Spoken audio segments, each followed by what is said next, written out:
Another big story we're watching for you this Friday. It is a record number of fentanyl confiscations by the U.S. Drug Enforcement Agency this year, and half of them come from the state of Arizona. Sherry Oz, special agent in charge of the DEA in Phoenix Field Division, saying it is devastating, destructive, toxic, and deadly. We have seized over 22 million pills of fentanyl so far this year alone. Last year we had 12 million pills for the same period and thought that was the most we would ever see. Agents are saying that they've seized more than 50.6 million pills, 10,000 pounds of fentanyl powder this year alone. Obviously, huge ramifications for many families who have lost loved ones to fentanyl. Joining us with more on what is happening across our country is Derek Maltz, a former director of special operations at the DEA. Derek, always great to see you, sir.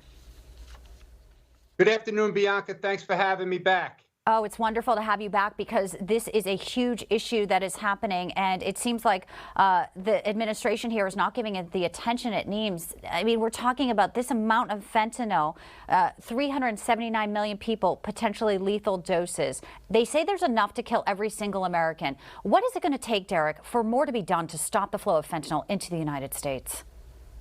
Great question. So we have a fentanyl emergency in America. Every day we're going to report on this until we start seeing some kind of decline in the deaths.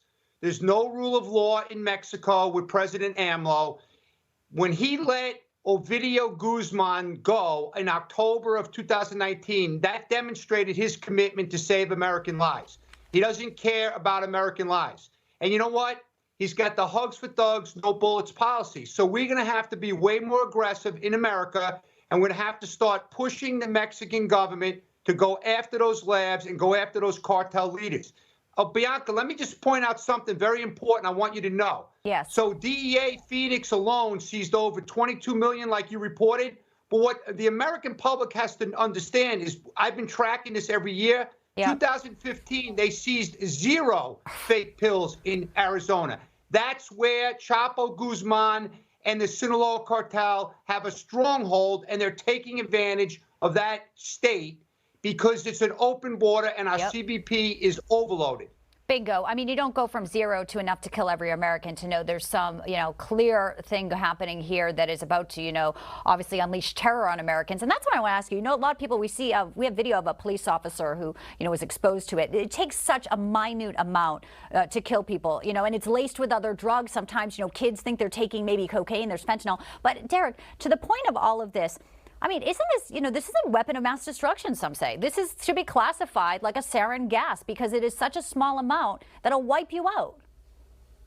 Absolutely. I testified in Ohio court about 4 years ago to tell the Senate and the Congress in Ohio that we must declare the cartels as terrorists. President Trump was advised he was going to do it, but of course the Washington bureaucrats convinced him it was way too aggressive. But look at how many dead Americans. Like Christmas Day, San Francisco, 6 poisoned. 300 families got a call on that day. Onondaga County, upstate New York, 14 poisoned in 36 hours last week. Broome County, New York, 7 dead in 11 days, early December. And let's remember Ohio, in the first week of October, 16 dead in the first week in Hamilton County.